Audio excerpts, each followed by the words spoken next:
Hello students, video शुरू करने से पहले प्लीज चैनल को लाइक, शेयर और सब्सक्राइब जरूर करें। एक इम्पॉर्टेंट इन्फॉर्मेशन, अगर आपको इस वीडियो के नोट्स चाहिए तो डिस्क्रिप्शन बॉक्स में दिया गया डाउनलोड लिंक चेक करें।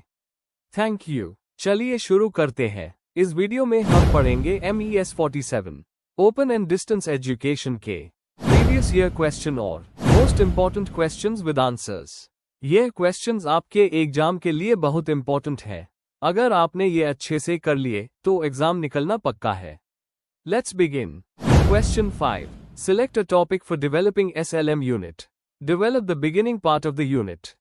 Question explanation. इस क्वेश्चन में हमें किसी एक एकेडमिक टॉपिक को चूज करके यूएस पर SLM यूनिट का शुरुआती हिस्सा डेवलप करना है। इसमें यूनिट का title, introduction, learning objectives, structure और ओवरव्यू जैसे एलिमेंट्स शामिल होने चाहिए। मतलब हमें वही स्टाइल फॉलो करना है जो ODL सिस्टम के SLM में होता है। Answer. Introduction. Self learning material SLM एक स्ट्रक्चर्ड मटेरियल होता है जो डिस्टेंस लर्नर्स के लिए स्पेशली डिजाइन किया जाता है। इसमें clear explanation, examples, self check questions और सिंपल लैंग्वेज का यूज होता है। SLM का स्टार्टिंग पार्ट लर्नर को टॉपिक से इंट्रोड्यूस करता है और बताता है कि वो क्या सीखने वाले हैं। इस आंसर के लिए हमने टॉपिक चूज किया है कम्युनिकेशन इन डिस्टेंस एजुकेशन, जो डिस्टेंस एजुकेशन का एक बहुत ही इंपॉर्टेंट कंपोनेंट है। Main body. 1. Title of the unit. Unit title, communication in distance education. Unit का टाइटल लर्नर को पहले ही मोमेंट में टॉपिक का बेसिक आइडिया दे देता है। यह टाइटल क्लियर करता है कि यूनिट कम्युनिकेशन के रोल को डिस्टेंस मोड में समझाएगा। 2. Introduction to the unit. Introduction learner के लिए एंट्री पॉइंट होता है। यह सिंपल शब्दों में बैकग्राउंड और इम्पोर्टेंस समझाता है। डिस्टेंस एजुकेशन में टीचर और लर्नर के बीच फिजिकल डिस्टेंस होता है, इसीलिए कम्युनिकेशन उन दोनों के बीच एक ब्रिज की तरह काम करता है। अगर कम्युनिकेशन इफेक्टिव हो तो लर्निंग प्रोसेस स्मूथ हो जाता है। डिस्टेंस मोड में communication print material, audio, video, online platforms, teleconferencing और काउंसलिंग सेशंस के जरिए होता है। ये सब लर्नर्स को कनेक्टेड फील करवाते हैं और उन्हें टाइमली गाइडेंस मिलती रहती है। इस इंट्रोडक्शन का मेन पर्पस लर्नर को टॉपिक के लिए मेंटली प्रिपेयर करना है। 3. Learning objectives of the unit. Objectives learner को बताते हैं कि यूनिट कंप्लीट करने के बाद वो क्या क्या सीख चुके होंगे। Clear objectives self paced learning में बहुत हेल्पफुल होते हैं। इस यूनिट को कंप्लीट करने के बाद लर्नर कम्युनिकेशन का मीनिंग समझा पाएगा। डिस्टेंस एजुकेशन में कम्युनिकेशन के टाइप्स आइडेंटिफाई कर पाएगा। टीचर लर्नर इंटरैक्शन में कम्युनिकेशन की रोल को डिस्क्राइब करेगा। कम्युनिकेशन बैरियर्स को आइडेंटिफाई करेगा। कम्युनिकेशन इंप्रूव करने के प्रैक्टिकल तरीके सजेस्ट करेगा। ऑब्जेक्टिव सिंपल और डायरेक्ट होने चाहिए ताकि लर्नर उन्हें आसानी से समझ सके। 4. Structure of the unit. Structure unit के फ्लो को रिप्रेजेंट करता है। डिस्टेंस लर्नर्स के लिए ये एक रोड मैप होता है। इस यूनिट का स्ट्रक्चर कुछ इस प्रकार है। Introduction, meaning and nature of communication, types of communication, communication in distance education, barriers to communication, strategies for effective communication, summary, self-assessment questions। इस स्ट्रक्चर से लर्नर को पूरे यूनिट का क्लियर मैप मिल जाता है। 5. Overview of the unit. Overview एक short preview देता है कि यूनिट में क्या क्या कवर होने वाला है। इस यूनिट में कम्युनिकेशन को एक डायनामिक प्रोसेस के रूप में समझाया जाएगा जिसमें मैसेजेस, आइडियाज और इंफॉर्मेशन शेयर की जाती है। लर्नर वर्बल, नॉन वर्बल और रिटन कम्युनिकेशन जैसे टाइप्स को समझेगा। यूनिट डिस्टेंस एजुकेशन में कम्युनिकेशन के प्रैक्टिकल यूज जैसे print material, online platforms, audio video content, counselling sessions को डिटेल में बताएगा। इसके बाद कम्युनिकेशन बैरियर्स जैसे technology issues, language difficulty, feedback delay, learner isolation भी डिस्कस किए जाएंगे। फाइनली लर्नर को इफेक्टिव कम्युनिकेशन के स्ट्रैटेजीज बताई जाएंगी जिसे वो अपने लर्निंग एक्सपीरियंस को इंप्रूव करने में कर सकता है। कंक्लूजन। SLM यूनिट का शुरुआत का हिस्सा लर्नर के लिए फाउंडेशन क्रिएट करता है। यहां दिए गए इंट्रोडक्शन, ऑब्जेक्टिव्स, स्ट्रक्चर और ओवरव्यू लर्नर को क्लियर डायरेक्शन देते हैं। चुना हुआ topic communication in distance education ODL के लिए बहुत रेलेवेंट है क्योंकि यही टीचिंग लर्निंग को कनेक्ट रखता है। जब बिगिनिंग स्ट्रॉन्ग होती है तो लर्नर पूरा यूनिट कॉन्फिडेंस के साथ कंप्लीट करता है। If you need the notes of this video, there's a download link in the description box. Be sure to check it out. Thank you. Let's see the next question. Question 7. Operant conditioning. Question explanation. इस question में हमें operant conditioning को detail में explain करना है। हमें बताना है कि बिहेवियर रिएंफोर्समेंट या पनिशमेंट के थ्रू कैसे बदलता है। स्किनर का रोल, रिएंफोर्समेंट के टाइप्स, शेड्यूल्स और एजुकेशनल उस भी क्लियरली समझाना जरूरी है। Answer. Introduction. Operant conditioning BF Skinner द्वारा दिया गया एक बहुत हाई इंपॉर्टेंट लर्निंग थियरी है जो ये बताता है कि बिहेवियर उसके कॉन्सिक्वेंसेस से शेप होता है। अच्छे कॉन्सिक्वेंसेस बिहेवियर को स्ट्रांग बनाते हैं और पनिशमेंट बिहेवियर को कम कर देती है। यह theory school discipline, training, counselling और बिहेवियर मैनेजमेंट के लिए काफी उपयोगी मानी जाती है। इस आंसर में हम इसके प्रिंसिपल्स, टेक्निक्स और एग्जाम्पल्स को डिटेल में समझेंगे। Main body. 1. ऑपरेंट कंडीशनिंग का कॉन्सेप्ट और basic principles. Operant conditioning voluntary behaviour को समझाती है, यानी वो एक्शंस जो हम चॉइस से करते हैं। क्लासिकल कंडीशनिंग के अनलाइक, यह रिफ्लेक्स रिस्पॉन्सेज नहीं बल्कि पर्पसफुल बिहेवियर पर फोकस करती है। स्किनर ने अपने स्किनर बॉक्स एक्सपेरिमेंट से यह बताया कि रिवॉर्ड मिलने पर एनिमल्स नया बिहेवियर सीख लेते हैं। Law of effect. थॉर्नडाइक के अनुसार जो बिहेवियर रिवॉर्ड होता है वो फिर से होता है। स्किनर ने इस आइडिया को रिइंफोर्समेंट थियरी के थ्रू एक्सटेंड किया। एसोसिएशन। यहां लर्नर बिहेवियर को किसी कॉन्सिक्वेंस से जोड़ता है, रिवॉर्ड या पनिशमेंट। 2. रिइंफोर्समेंट और पनिशमेंट के टाइप्स। ऑपरेंट कंडीशनिंग को समझने के लिए रिइंफोर्समेंट और पनिशमेंट को डिटेल में देखना जरूरी है। ए. रिइंफोर्समेंट। रिइंफोर्समेंट बिहेवियर को बढ़ता है। पॉजिटिव रिइंफोर्समेंट, जब किसी बिहेवियर के बाद अच्छी चीज दी जाती है।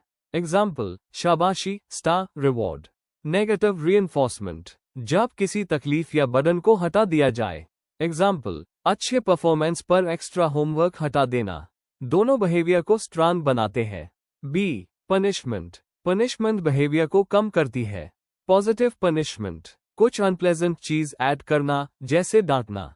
नेगेटिव पनिशमेंट, कोई पसंद की चीज छीन लेना, जैसे प्ले टाइम रोक देना। पनिशमेंट से बिहेवियर तुरंत रुक सकता है, पर लॉन्ग टर्म लर्निंग हमेशा नहीं होती। 3. Reinforcement schedules. स्किनर ने बताया कि रिइंफोर्समेंट का टाइमिंग और पैटर्न लर्निंग को डीपली अफेक्ट करता है। कंटिन्यूअस रिइंफोर्समेंट, हर करेक्ट बिहेवियर पर रिवॉर्ड। लर्निंग फास्ट होती है। इंटरमिटेंट रिइंफोर्समेंट, कभी कभी रिवॉर्ड मिलता है। इसके types, fixed ratio, set responses के बाद reward. Variable ratio, random response numbers पर रिवॉर्ड, सबसे स्ट्रॉन्ग लर्निंग देता है। फिक्स्ड इंटरवल, फिक्स्ड टाइम के बाद रिवॉर्ड, जैसे weekly test. Variable interval, random time intervals पर रिवॉर्ड। इंटरमिटेंट रिइंफोर्समेंट से बिहेवियर लॉन्ग लास्टिंग होता है। 4. ऑपरेंट कंडीशनिंग के एजुकेशनल इम्प्लीकेशंस। यह थियरी स्कूल क्लासरूम में बहुत काम आती है। A. Behaviour modification, teachers praise, stars, tokens, badges या प्रिविलेजेस देकर गुड बिहेवियर को इंक्रीज कर सकते हैं। टोकन इकोनॉमी सिस्टम इसका बेस्ट एग्जाम्पल है। B. Classroom management, minor misbehaviour को इग्नोर करना और गुड बिहेवियर को नोटिस करना, यह टेक्निक क्लासरूम डिसिप्लिन को इम्प्रूव करती है। सी. स्किल डेवलपमेंट और शॉपिंग, कॉम्प्लेक्स स्किल्स को छोटे स्टेप्स में सिखाया जाता है, जैसे रीडिंग सिखाते वक्त letters, words, sentences. D. Testing और फीडबैक, रेगुलर टेस्ट्स और फीडबैक रिइंफोर्समेंट का काम करते हैं, जिससे स्टूडेंट्स में कंसिस्टेंट एफर्ट आता है। 5. लिमिटेशंस, कुछ लोग कहते हैं कि ऑपरेंट कंडीशनिंग बिहेवियर पर ज्यादा फोकस करती है और थिंकिंग या इमोशंस को इग्नोर करती है। एक्सेस रिवॉर्ड क्रिएटिविटी को कम कर सकता है। स्टूडेंट्स सिर्फ रिवॉर्ड के लिए काम कर सकते हैं, लर्निंग के लिए नहीं। फिर भी जब थॉटफुल तरीके से यूज की जाती है, यह बिहेवियर चेंज का बेस्ट टूल है। कंक्लूजन, ऑपरेंट कंडीशनिंग हमें यह समझाती है कि बिहेवियर रिवॉर्ड और पनिशमेंट के थ्रू कैसे डेवलप होता है। एजुकेशन में ये थियरी टीचर्स को बिहेवियर मैनेज करने, हैबिट्स डेवलप करने और लर्निंग इंप्रूव करने में मदद करती है। स्किनर का काम क्लासरूम प्रैक्टिसेस के लिए एक साइंटिफिक बेस देता है। अगर केयरफुली यूज किया जाए तो यह थियरी स्टूडेंट्स को पॉजिटिव, डिसिप्लिन्ड और मोटिवेटेड बनाती है। If you need the notes of this video, there's a download link in the description box. Be sure to check it out. Thank you. Question 7. Classical conditioning. Question explanation. इस question में हमें classical conditioning का concept detail में explain करना है। Pavlov के theory को बताना है और ये कैसे लर्निंग को एसोसिएशन के थ्रू समझाता है। साथ ही इसमें प्रोसेस, प्रिंसिपल्स, एक्सपेरिमेंट और एजुकेशनल यूज को भी कवर करना है। आंसर। इंट्रोडक्शन। क्लासिकल कंडीशनिंग एक ऐसा लर्निंग थियरी है जो बताता है कि इंसान या जानवर दो स्टिम्युलाई को जोड़कर कैसे सीखते हैं। इस थियरी को रशियन फिजियोलॉजिस्ट इवान पावलोव ने प्रपोज किया। पावलोव ने दिखाया कि एक न्यूट्रल स्टिम्युलस भी रिस्पांस निकाल सकता है अगर उस बार बार किसी नेचुरल स्टिम्युलस के साथ पैर किया जाए। इस आंसर में हम इसके कॉन्सेप्ट्स, प्रोसेस, प्रिंसिपल्स और एजुकेशन में उसको डिटेल में समझेंगे। Main body. 1. मीनिंग एंड की components of classical conditioning. Classical conditioning में लर्निंग एसोसिएशन के थ्रू होती है। जब एक न्यूट्रल स्टिम्युलस किसी नेचुरल स्टिम्युलस के साथ रिपीटेडली पेयर होता है तो वो स्टिम्युलस रिस्पॉन्स निकालने लगता है। इसके में कंपोनेंट्स है अनकंडीशनड स्टिम्युलस यूसीएस, जो नेचुरली रिस्पॉन्स देता है जैसे food. Unconditioned response UCR, natural reaction जैसे salivation. Conditioned stimulus CS, neutral stimulus जो बाद में रिस्पॉन्स निकालने लगता है जैसे bell. Conditioned response CR, learn response जैसे बेल पर सलाइवा आना। यह बेसिक फ्रेमवर्क क्लासिकल कंडीशनिंग के काम को समझाता है। 2. पावलोव का एक्सपेरिमेंट और कंडीशनिंग प्रोसेस। पावलोव का डॉग एक्सपेरिमेंट क्लासिकल कंडीशनिंग का सबसे फेमस एग्जाम्पल है। जब डॉग को फूड दिया जाता था यूसीएस, उससे सलाइवा आता था यूसीआर। पावलोव ने बेल बजाकर फूड देना शुरू किया। कुछ पेयरिंग्स के बाद बेल खुद एक कंडीशन स्टिम्युलस बन गई और डॉग सिर्फ बेल सुनकर सलाइवा निकालने लगा CR. Conditioning process. Before conditioning UCS, UCR, neutral stimulus, no response. During conditioning neutral stimulus plus UCS, UCR after conditioning. CS, CR इससे पता चलता है कि लर्निंग प्रैक्टिस और एसोसिएशन से डेवलप होती है। 3. Principles of classical conditioning. A. Acquisition. जब लर्नर सीएस और यूसीएस का रिलेशन सीखने लगता है तो एक्विजिशन होता है। रिपीटेड पेयरिंग से लर्निंग स्ट्रॉन्ग होती है। बी. एक्सटिंक्शन। अगर सीएस को बार बार यूसीएस के बिना दिया जाए तो रिस्पॉन्स धीरे धीरे खत्म हो जाता है। जैसे बेल बजाकर फूड ना देने से सलाइवा आना बंद हो जाता है। सी. Spontaneous recovery. रिस्पॉन्स कुछ वक्त बाद फिर से वापस आ सकता है। इससे पता चलता है कि लर्निंग कंप्लीटली अरेज नहीं होती। डी. जनरलाइजेशन और डिस्क्रिमिनेशन। जनरलाइजेशन, सिमिलर साउंड्स या स्टिम्युलाई पर भी सेम रिस्पॉन्स होना। डिस्क्रिमिनेशन, सिर्फ स्पेसिफिक सीएस पर ही रिस्पॉन्स होना। यह प्रिंसिपल्स दिखाते हैं कि लर्निंग एक डायनामिक प्रोसेस है। 4. Applications and educational implications. A. Positive classroom environment. Teacher जब प्रेज, स्माइल या एनकरेजमेंट यूज करता है तो स्टूडेंट सब्जेक्ट्स को पॉजिटिव फीलिंग से एसोसिएट करते हैं। बी. फियर या एंजाइटी को दूर करना। अगर स्टूडेंट किसी सब्जेक्ट से डर रहा है तो टीचर उस सब्जेक्ट को एंजॉयबल एक्टिविटीज के साथ पेयर करके एंजाइटी कम कर सकता है। सी. हैबिट्स और डिसिप्लिन डेवलप करना। स्कूल बेल्स, रूटीन्स और डेली शेड्यूल्स क्लासिकल कंडीशनिंग का हाई यूज करके हैबिट्स बिल्ड करते हैं। D. Behaviour modification. Calm music, soft tone या रिलैक्सेशन क्यूज क्लासरूम बिहेवियर को इम्प्रूव करने में हेल्पफुल होते हैं। E. Therapy and behaviour treatment. Phobia treatment, systematic desensitization, relaxation pairing, all classical conditioning के प्रिंसिपल्स पर बेस्ड होते हैं। These यूजर्स दिखाते हैं कि क्लासिकल कंडीशनिंग एजुकेशन और साइकोलॉजी दोनों के लिए बहुत रेलेवेंट है। कंक्लूजन। क्लासिकल कंडीशनिंग एक basic yet powerful learning method है जो एसोसिएशन पर बेस्ड है। पावलोव ने प्रूव किया कि बिहेवियर को मॉडिफाई किया जा सकता है अगर स्टिम्युलाई को सही तरह पेयर किया जाए। इसके प्रिंसिपल्स जैसे एक्विजिशन, एक्सटिंक्शन और जनरलाइजेशन लर्निंग को डीपली समझाते हैं। एजुकेशन में ये पॉजिटिव बिहेवियर बनाने, फियर रिड्यूस करने और हैबिट्स डेवलप करने के काम आता है। If you need the notes of this video, there's a download link in the description box. Be sure to check it out. Thank you. Question 8. Levels of psychomotor and affective domains. Question explanation.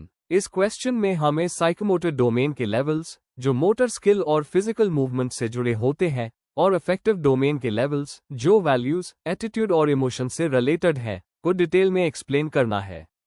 हमें बताना है कि दोनों domains का learning से क्या connection है और कैसे लेवल्स एक से दूसरे तक प्रोग्रेस करते हैं। आंसर। इंट्रोडक्शन। साइकोमोटर और अफेक्टिव डोमेन्स ब्लूम्स टैक्सोनॉमी पर बेस्ड है, जिसे बाद में सिम्पसन, हैरो और क्रैथवोहोल ने एक्सपेंड किया। Psychomotor domain physical skills, coordination और मूवमेंट डेवलपमेंट पर फोकस करता है, जबकि अफेक्टिव डोमेन एटीट्यूड्स, इमोशंस और वैल्यूज की ग्रोथ को एक्सप्लेन करता है। इन दोनों डोमेन्स को समझना टीचर्स को बेटर टीचिंग स्ट्रैटेजीज डिजाइन करने में मदद करता है। इस आंसर में हम दोनों डोमेन्स के लेवल्स को एग्जाम्पल्स के साथ डिटेल में समझाएंगे। Main body. A. Psychomotor domain के लेवल्स। साइकोमोटर डोमेन लर्नर्स की फिजिकल एबिलिटीज और मोटर कोऑर्डिनेशन को डेवलप करता है। सबसे पॉपुलर मॉडल सिम्पसन 1972 का 7 लेवल टैक्सोनॉमी है। 1.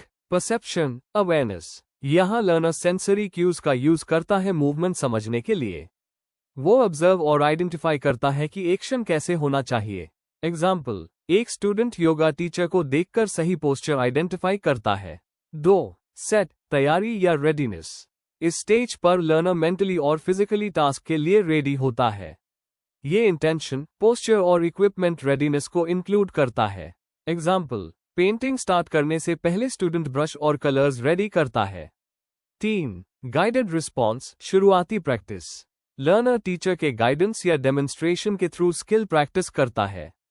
इस स्टेज पर परफॉर्मेंस इम्परफेक्ट होती है पर प्रैक्टिस से इंप्रूव होती है। एग्जाम्पल, गिटार का एक कॉर्ड टीचर की हेल्प से प्रैक्टिस करना। 4. Mechanism intermediate control. आप लर्नर स्किल को कॉन्फिडेंस और एक्यूरेसी के साथ परफॉर्म करता है। एक्शंस थोड़े हैबिचुअल हो जाते हैं।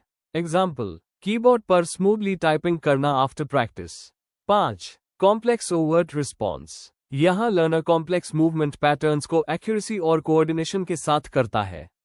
स्किल एडवांस और पॉलिश्ड होती है। एग्जाम्पल, एक ट्रेन्ड डांसर का perfect choreography performance. 6. Adaptation. Learner अपनी स्किल्स को सिचुएशन के हिसाब से मॉडिफाई करता है। क्रिएटिविटी और फ्लेक्सिबिलिटी यहां दिखती है। एग्जाम्पल, क्रिकेट प्लेयर का डिफरेंट बॉलिंग स्टाइल्स के हिसाब से बैटिंग टेक्निक एडजस्ट करना। 7. ओरिजिनेशन नई स्किल्स बनाना। लर्नर नए मूवमेंट पैटर्न्स क्रिएट करता है। हाई लेवल इनोवेशन और क्रिएटिविटी दिखाई देती है।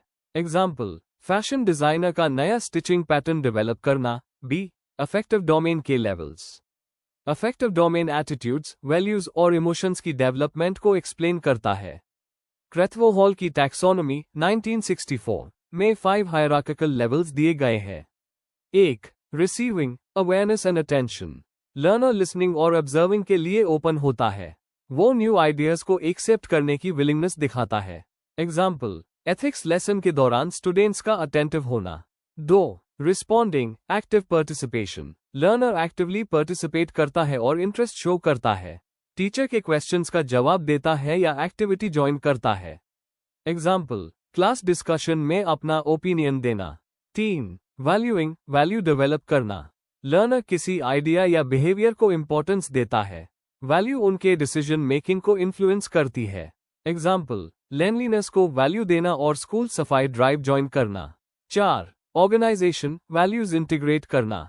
लर्नर अलग अलग वैल्यूज को कंपेयर, ऑर्गेनाइज और प्रायोरिटाइज करता है।